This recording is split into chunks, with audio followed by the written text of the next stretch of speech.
I'm Yuri. I'm Jacob. And we're going for a drive.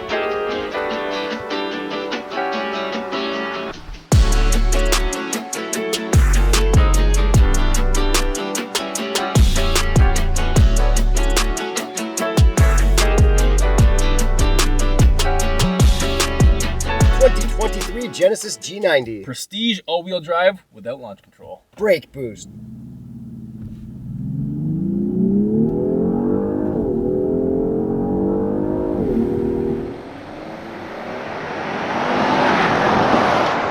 That's pretty quick for a big car. Those shifts were kind of hard. It is sport mode, not chauffeur mode. Horsepower and torque. 409 horsepower, 405 pound-feet of torque from a twin-turbo 3.5-liter V6 with a 48-volt electric supercharger. Before we talk about any of that stuff, we're going to switch it into chauffeur mode, and we need to show the interior because it is absolutely wild.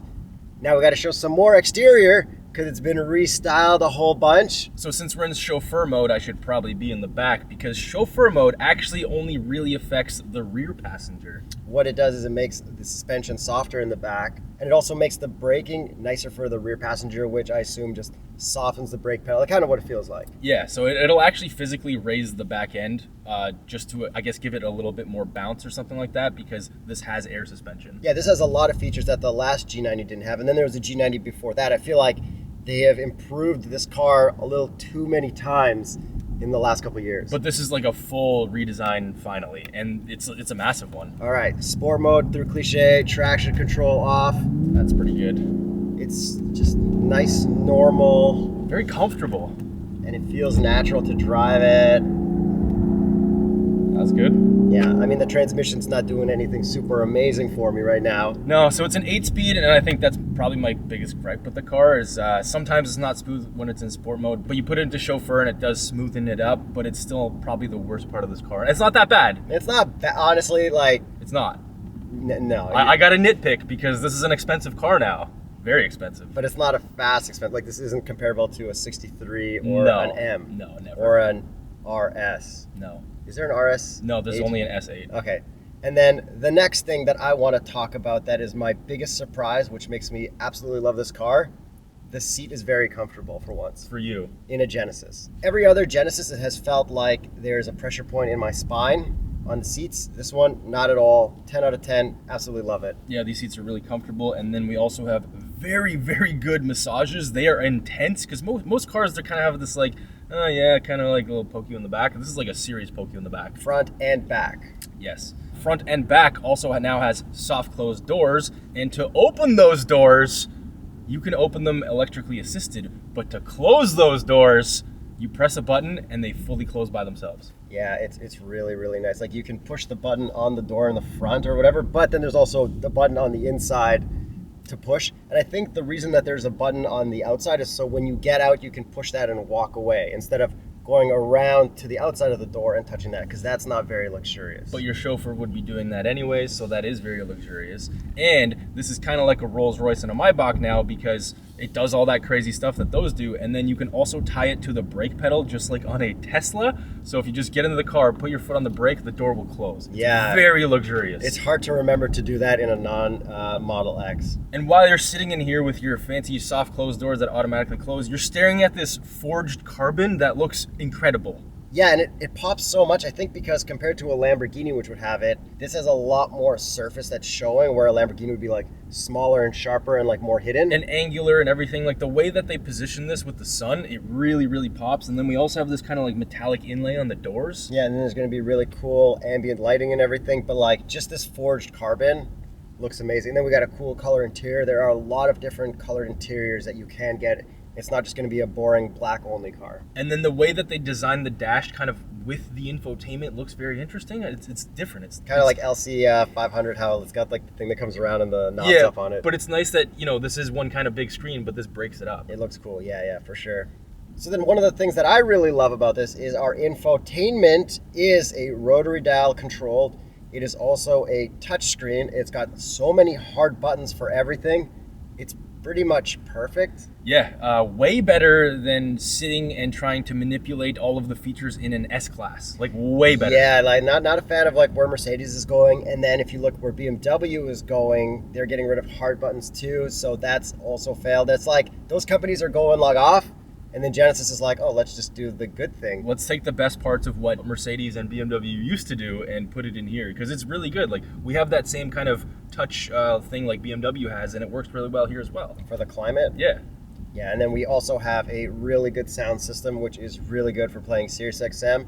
If you want your own free SiriusXM trial, hit up SiriusXM.sayer.com/TheStraightPipes. Yeah, the sound system is really good in this, and you can vary all the modes as well. Yeah, there's a couple like concert hall modes, like Boston Symphony, was that what it was? Yeah, something like that. Kind of like how Volvo does theirs. It's not as good as the Gothenburg sound system mode. It's I'll not. say that much, especially on a lot of SiriusXM stations. You're like, this sounds not like... I don't need this much echo. Blink-182 doesn't sound like they'd be playing in the Boston Symphony Orchestra Hall. Like, give me the surround mode, and that's like perfect. Or no, it was surround reference. Reference is the best one, I think, as well. Yeah, and the sound system's great. And then these speakers pop up when you start the car. It's got that impressive stuff that BMWs, Mercedes, Audis, and all that stuff has. And then a couple more interior things. We do have hard buttons for our 360 camera, all that stuff. Parking assist, so it can park itself with the key fob. It can park itself inside the car, do all that cool stuff. Heated, cooled seats with hard buttons, massage with hard buttons. And then I can, as the driver, control the passenger seat with the hard buttons here, just like old Mercedes used to do. That's right. RIP old Mercedes. I love you. Yeah, and then you glossed over the cameras, which, I mean, normally I would do, but I find them so impressive in this because it's like Audis. They work so well in here. The 360 camera, you just kind of go right around. It's better than Audis. It's better... Hyundai, Kia, Genesis stuff that you could see every wheel, like I always like in these cars. And it's better than Mercedes because Mercedes kind of like laggy now and stuff. Hyundai, Kia, Genesis have always had like the best 360 cameras for parking and not scratching your sweet rims. Let's talk about the sweet rims in a minute with you behind the wheel. Now. You closed it like a sucker. Oh, yeah. I forgot. Yeah. Let me open that back up by hand and then push this. I'll do it for you. Luxury. All right, twist You're my mode dial. dial. You're such a gentleman, Jacob. I am. I should be. Actually, you should be in the back. Let's do a proper launch. What did you do? That was really good. U-turn with the rear wheel steering. It was. You know what? Chauffeur mode. Yeah. Actually, you did it in. No, you did in sport. Brake push traction off. They still get a good launch off the line. The shift point. Way smoother. Way smoother.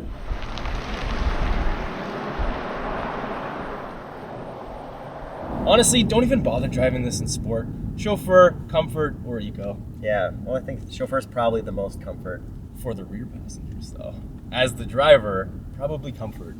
So this is all-wheel drive. It does have all-wheel steering as well, and it is quite noticeable. I feel like it shouldn't be noticeable if it's done really well, so I feel like there's something a little bit off with the calibration. Maybe it's a little bit too all-wheel steering. All I noticed was great turning radius. Okay, chauffeur mode into cliche corner, a little bit of body roll as expected in chauffeur mode, and I'm not even going to touch the gas or the brake. This thing is just coasting right through here. Very smooth. Nice and quiet as well. Yeah. This is pleasant.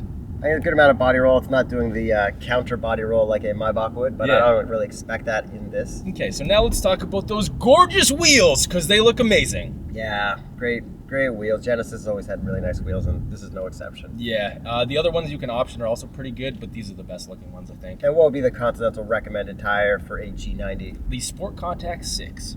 And the rest of the looks, this thing looks amazing, except I think they kind of screwed up the headlights, because I actually think the headlights of the previous generation look better with the straight lines. Now they're individual dots. And I'm the opposite. I think those look classier. Like, this looks like if you pulled up to get it from your valet at a hotel, you'd be like, wow, that's impressive. Like, they parked that in front with the DRLs running to impress people at the hotel. Like, you're staying at a hotel with diamond headlight cars.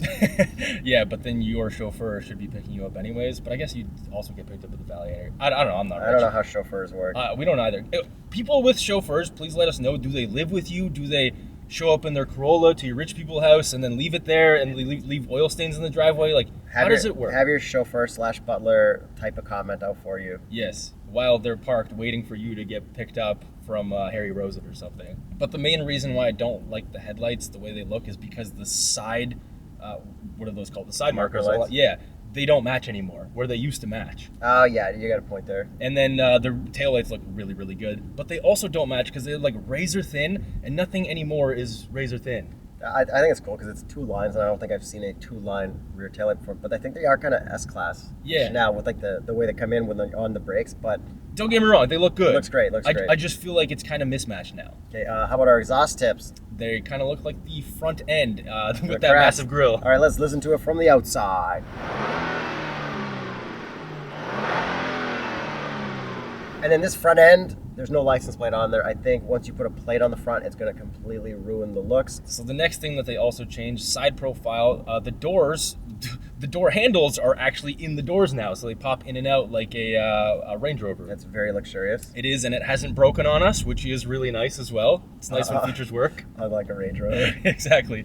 And then my favorite part of this redesign is the C-pillar, because that's where this gets its real presence from. It kind of looks kind of big, menacing, Rolls-Royce-ish. Yeah, 100% Rolls-Royce-ish. I feel like it'd be nicer if they did more to the front to make it look more like the C-pillar. Yeah. I don't know. I'm just, for some reason, for the first time in my life, I'm in love with the C-pillar in a car. And like the paint reflecting off it, the paint is really good, but I don't like this color in this car. Like I've seen white versions of it. There's a matte white that looks gorgeous on the internet, and if this was in white, I think I'd be like 10 times more in love with this car. Yeah, but I feel like everyone's probably gonna order this color anyways, because I don't know, that's what people do with their leases and whatnot. I think. I guess, yeah, but just for as YouTubers doing car reviews, it's cool to have like the nicest color. I agree, but but maybe they want us to have this color because that's what people are gonna buy when they go to tsp.truecar.com. to buy their own vehicles. Discounter price offers? Yeah, probably actually, because they do have in-stock pricing. Yeah, get it in this color at tsp.truecar.com. Definitely. So overall, looks-wise, much better than the last 2 G90s, or like so better than the last 2 G90s? Much, except the taillight mismatch and the headlight mismatch. Overall, I still really like it more. I'd say so over the last 2 G90s, but overall good, just like the rest of them. Okay, so speaking of looks/engine, it's a clamshell now. So it opens all the way up, and it takes part of the fender with it. That is very impressive. Yeah, so when your valet pulls up, just ask him to pop the hood so you can see it like that. But like the engine cover, it says turbo on them. Like that looks a little like... It looks a little... They should have made it like aluminum. It looks a little Genesis Coupe first gen. A little Hyundai Tucson. Yeah. So it is a twin turbo V6 with a 48-volt electric supercharger. Now the way that works is, I guess it's not like one of those you'd see on Amazon or eBay or anything like that. It actually works here. It's not just like a vortex generator thing in your intake, but it does take away some of the turbo lag. Like, I feel like this has more transmission lag than it has engine lag. Yeah, and that's fine. Yeah, so if you were to actually use these paddles, which the paddles are actually quite nice, so I'll get into the right gear and floor it. A little bit of lag. Well, you're in chauffeur mode. I am. Okay, take me into sport, please. Same gear, same speed. Still a bit of lag. I feel like it should fill in more, considering how big they're making a deal of the electric supercharger nest, because you can get the same engine without the electric supercharger and a couple less horsepower. The engine is pretty good, though. There's no more V8. It's gone. Well, like the V8 was never like crazy fast, so like whatever. Like, do you think the guy getting chauffeured in this one's like, I need a year. No. I'm gonna put an exhaust on my G90. You'll get theoretically better gas mileage. On our current drive right now, we're getting 12.8 liters per 100 kilometers, but that's also lots of idling, lots of flooring, lots of sport mode, not so much chauffeuring. And steering-wise, it's very light. It's not quite S-Class levels of lightness, I will say that, but I don't mind it at all. Driving this feels perfect to me. Like, I feel as comfortable in this as I do in the M550i that we drove earlier. Oh, this is more comfortable, I think. No, I feel comfortable. Like, this is a perfect driving car. It's calibrated to drive exactly like I expect cars to drive. I agree. That is a good point. And to make the ride even more comfortable, this also has a road preview, just like Rolls-Royces and all that fun stuff. I don't notice it working, which is probably a good thing. I think I noticed at one point where I took the turn into the hill at Cliche Corner, I think the front raised up because it sensed the hill, but I wasn't sure. Yeah. But it does have that stuff on the spec sheet. I do have to say that it's not quite as comfortable as an S-Class or a Maybach or a Rolls-Royce, but it's also not even close to that price. Actually, it's kind of close to a regular S-Class, but it's not a Maybach. And if you want the car to kind of drive itself, this does have highway driving assist, lane keep assist, all that adaptive stuff. It works really well here. It'll automatically change lanes for you when you want it to. And you have the cameras that show you the lanes as well. And then the cool thing about this one is that it has a sensor on the steering wheel to know when your hand's there. So say you have your hands off and it beeps at you, you just put 2 fingers on anywhere, no pressure, and it knows your hands are. You don't have to, like, some systems you have to give it a tug. It's like, I'm still here, stop yelling at me. Yeah, and perfection. And just driving here, sitting here, it's so nice and quiet and feels really luxurious. The suspension is really soft. I'm now in comfort mode. I have no complaints about the suspension. It's not too floaty. Like the Range Rover was very floaty, very comfortable, but too floaty. Do you like the steering wheel? I don't mind it. I think it looks cool. It does look cool, but like this 3D-ness is kind of interesting. I like it. If you got like a light interior and then it would like really pop against the black airbag, like that would be cool. Yeah.